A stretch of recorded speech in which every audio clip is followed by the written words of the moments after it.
Bonjour, bonjour à toutes et à tous, bienvenue sur KTV, Kwezi FM, le 106.9 pour un temps de parole en direct à la radio et à la télévision. Il est avec nous, comme à chaque fois qu'il le faut, Jamel Mekawi, bonjour. Bonjour. Merci d'être avec nous. On le voit à la une, on l'a lu tous, on l'a tous lu à la une de France Mayotte Matin.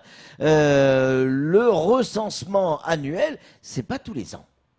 Oui, tout à fait. Alors, d'abord, ce qu'il faut dire, c'est que ce que vous avez lu, ce sont les conséquences techniques instruites par nos services de l'INSEE au niveau national de la mise en place de la loi égalité réelle pour l'outre-mer.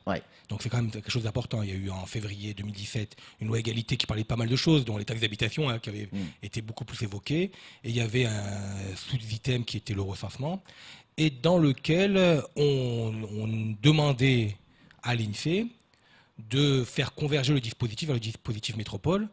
Ça s'est concrètement transformé à la suppression de l'exception mahoraise dans le décret qui organisait le recensement de Mayotte. Donc ça, c'est la première chose. Et donc, du coup, c'était pas du tout évident pour nous parce qu'on n'avait pas anticipé cet élément-là. Et il y a eu un travail technique qui s'est mis en place pour converger vers le niveau national.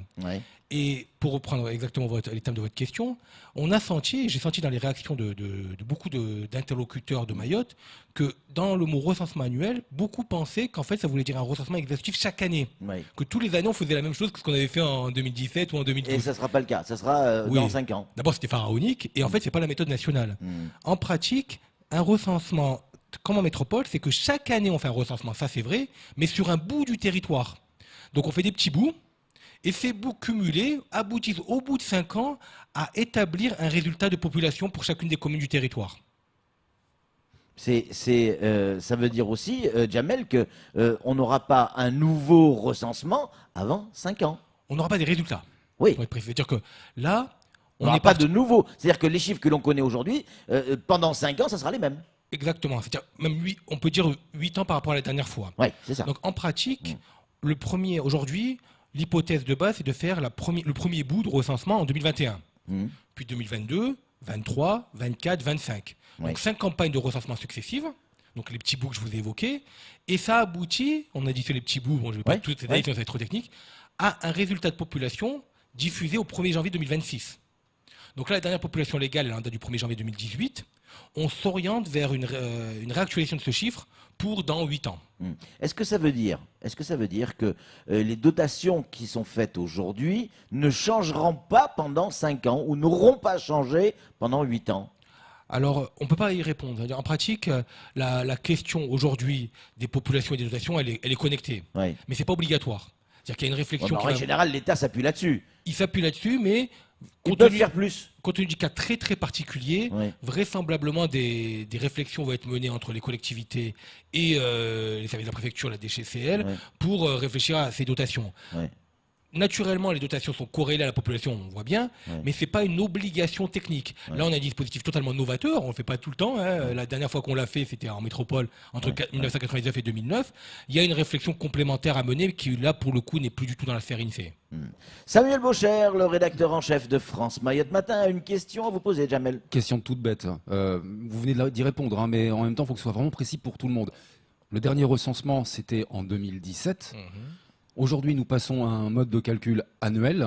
Ça veut dire qu'en 2022, c'est-à-dire 5 ans plus tard, le 2017, il n'y aura pas de recensement comme on le connaissait avant. Ça, c'est terminé. Le principe du recensement exhaustif est terminé.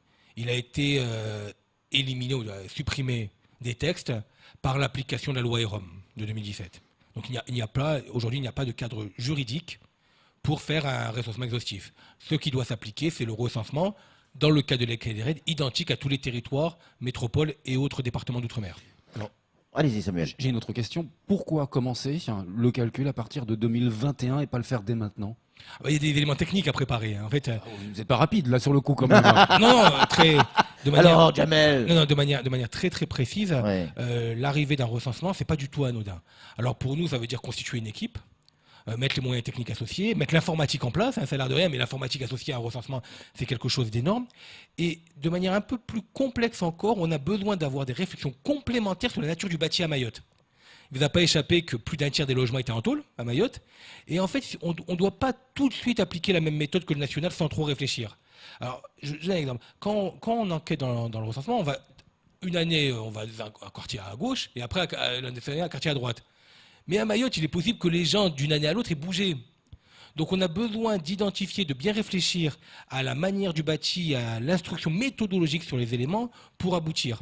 Et je vous le dis, ça vous paraît pas rapide, alors on n'est pas toujours dans les mêmês temps, l'INFE et les autres, ça vous paraît pas rapide, mais la méthode qui va être mise en place, vraisemblablement, elle sera encore d'actualité dans 20-30 ans. Donc il ne faut pas se tromper, hein. Il ne faut pas tomber dans la précipitation pour conduire à une méthode qui serait un peu erronée et qui conduirait à une situation dégradée pour les 20 ou 30 années à venir.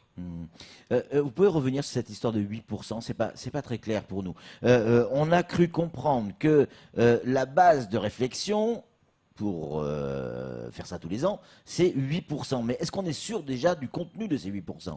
Oui. Alors là, on arrive dans un sujet très technique. Ouais. Alors, la première étape, c'est qu'avant de faire un recensement, comme ça a été fait la fois précédente, on recense tout le bâti du territoire.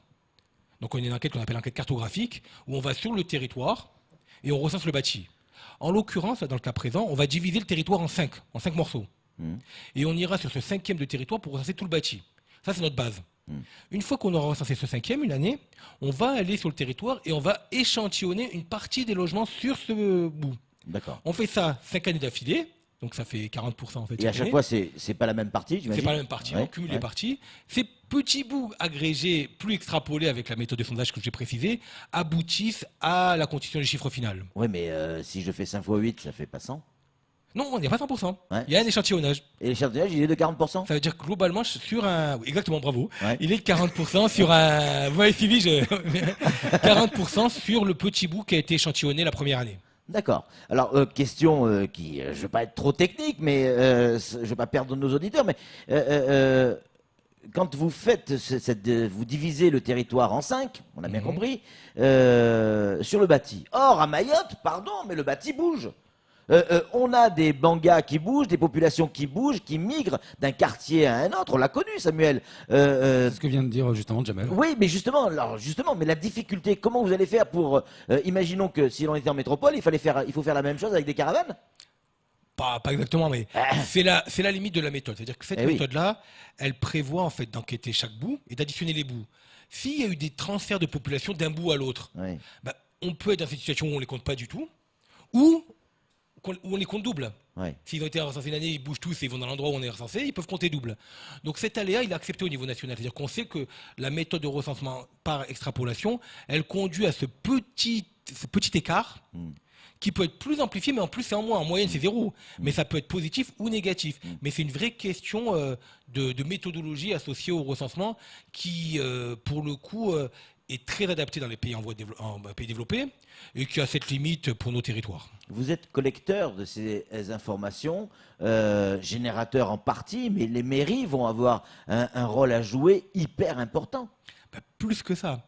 Ça veut dire que le cadre juridique qui organise le recensement en métropole prévoit un partenariat fort entre l'INSEE et les communes. Et les communes, en fait, on leur délèguera, par rapport à ce qu'on faisait actuellement, je dirais toutes les tâches compliquées, en quelque sorte. Sympa. Alors, typiquement, après, c'est le législateur et sous la pression des élus qui l'a demandé, ça sera eux qui devront recruter les agents censeurs, les suivre, les piloter et s'assurer de l'exhaustivité de la collecte. Donc l'INSEE, dans ce dispositif, a 2 rôles. D'abord contrôler, donc on a un rôle régalien de contrôle de l'opération, organiser les opérations en amont et former les agents de collecte. Samuel Baucher, toujours rédacteur en chef de France Mayotte Matin, pour un petit moment encore. Alors, une question à vous poser. On est le 1er janvier 2026, ça y est, l'étape, la transition est faite. Qu'est-ce que ça change? Qu'est-ce qui se passe? Alors à partir du 1er janvier 2026, on aura une population actualisée chaque année avec un retard de 3 ans. Donc là, on s'oriente vers un 1er janvier 2026, donner des populations de 2023. Puis après, on a un régime courant 2027, 2024, et ainsi de suite. Donc on sera en mesure chaque année de réactualiser la population avec l'effet retard qui est le même que le niveau national. Donc ça permettra, donc dans le système final, aussi pour les communes et pour la statistique publique, d'actualiser ces chiffres chaque année, avec un petit peu de retard, mais une actualisation chaque année. Ce qui peut être considéré comme une plus-value. Là, pour le coup. Aujourd'hui, on est dans un système one-shot, c'est-à-dire que tous les 5 ans, on a des chiffres globaux très importants, très suivis, mais on doit attendre 5 ans pour avoir une actualisation de ces résultats. À partir de 2026, chaque année, actualisation, avec cet effet retard qui est le petit pendant de l'actualisation. On gagne 2 ans, en fait, sur un régime normal. C'est celui qu'on connaissait. On gagne l'actualisation, c'est-à-dire que par rapport à ce qu'on connaît actuellement, on a une partie où on est plus actuel et une partie où on est moins actuel. Là, par exemple, ça fait un an qu'on a sorti les résultats. Donc les résultats que l'on évoque, ils datent de 1 an. On est en avance par rapport au national. On va rester en avance jusqu'en 2021. Donc on a des résultats plus actuels que le niveau national jusqu'en 2021. Puis après, on bascule vers un système qui sera en retard par rapport au niveau national. Vous allez croire que je suis vénal, mais est-ce que vous avez répondu en partie à la question, mais j'y reviens pour que les choses soient bien claires. Est-ce que ces actualisations annuelles, on ne parle pas de nouveaux chiffres, mais ces actualisations annuelles vont permettre à l'État de modifier les dotations annuelles? Alors, je ne vais pas parler à la place de la préfecture ou de la GCL qui sont mais plus est-ce qu'elle peut le faire? Mais il y a une question de régime transitoire à discuter qui n'a pas encore été traitée. Mais à partir de 2026, théoriquement, on a un système de réactualisation annuelle des dotations en fonction des chiffres de la population. D'accord, ça c'est pour 2026. Donc jusqu'en 2026, à partir de 2026, la situation est normée, la phase transitoire a disparu. Ouais. Maintenant, il y a une petite question qui va se poser singulièrement pour les années allant de 2022 à 2025, où on sera en retard par rapport au niveau national et où on n'aura pas de résultats de population actualisés. Ouais. Donc la question, elle ne nous incombe pas, nous, INSEE, mais il y a une réflexion qui doit être menée pour savoir comment cette information est intégrée dans les dispositifs de financement. Vous n'avez pas répondu à la question. Est-ce que l'État, au niveau sur le plan légal, a le droit... Je ne sais pas. En fait, très clairement, ce n'est pas une question du tout INSEE. C'est une question qu'il faudra plus clairement poser aux services concernés par les éléments de la dotation. Samuel. Ce calcul, ce recensement incombe aux mairies, vous l'avez dit, mais aux mairies seulement de plus de 10 000 habitants. Les communes de moins de 10 000 habitants n'ont pas à faire un recensement annuel, enfin les 8% de manière annuelle, mais une fois tous les 5 ans. Le dispositif juridique est le même pour toutes les communes. C'est-à-dire qu'il est comme pour toutes les mairies. La différence, c'est que pour que les communes de plus de 10 000 habitants, on fait l'équilibrage que vous évoquez, le patchwork. Pour les communes de moins de 10 000 habitants, en pratique, il n'y aura pas un grand changement sur la méthode. Elles feront un recensement, exhaustif, chacun à leur tour. Donc il y a 7 communes de moins de 10 000 habitants à Mayotte. Donc on va les séparer, on va faire 3 fois 1 et 2 fois 2. Donc chacun à leur tour, elles vont être amenées à faire le recensement de la population de manière exhaustive. Mais là encore, les agents recenseurs seront de la responsabilité de la mairie. Le cadre juridique est identique pour les petites communes et les grandes communes. On a déjà fini ce temps de parole. Juste, qu'est-ce qu'il y a dans les tuyaux? C'est quoi la prochaine étude INSEE, là, pour les semaines qui viennent? Alors, on est merdi. Demain, on vous sort le nouveau PIB. Donc, ça, c'est intéressant. Et on a gagné 1 an. Ça veut dire que vous allez avoir droit au PIB 2016. Donc on a travaillé sur le dispositif, on a essayé d'être plus actuel, on a fiabilisé un peu nos processus. Les chiffres ont évolué? Oui, forcément, le PIB évolue tout le temps. Attendez demain, vous aurez l'information. On n'aime pas. L'information est encore sous embargo? Il reste quelques heures à attendre cette information. Bon. On va vous torturer. On va vous enfermer et on saura avant que vous partiez, Jamel. En tout cas, merci beaucoup d'être venu sur ce plateau. C'est dommage, je vous l'ai dit aujourd'hui, on ne va pas vous faire revenir demain pour parler du PIB, mais on aura l'occasion de vous faire revenir. Parce qu'il y a une grosse actualité demain, vous allez voir ça. Les conséquences d'un changement du PIB, messieurs, Samuel, Jamel, qu'est-ce que ça change dans notre quotidien? Le PIB, au niveau juridique, c'est fondamental parce qu'en fait, c'est sur cet élément-là que la question des fonds européens s'assoit. Donc 2020, 2026, 2027. Donc vous avez l'ensemble des régions européennes avec leur PIB, et le fait de montrer que Mayotte fait partie des régions les plus pauvres d'Europe, forcément est un élément favorable à l'accès à des dotations. Alors il y a une petite nouveauté, pas l'année dernière mais déjà l'année précédente, c'est qu'on était les derniers jusqu'à présent, et visiblement on aurait dépassé une région de Bulgarie dont j'ai pas l'identité. Ah ben voilà, on en sait déjà un peu plus. Donc ça veut dire qu'on a un PIB qui a augmenté. Le PIB augmente. Je ne vole pas tous les résultats, mais le PIB ne peut qu'augmenter quand même. Bien sûr, on vient de loin, c'est clair. Ça, c'est clair. En tout cas, merci beaucoup, Jamel Mekawi. On relaiera cette information demain sur le PIB et Samuel ne va pas rater ça, c'est sûr. C'est tout pour ce temps de parole. Tout de suite, la suite de nos programmes.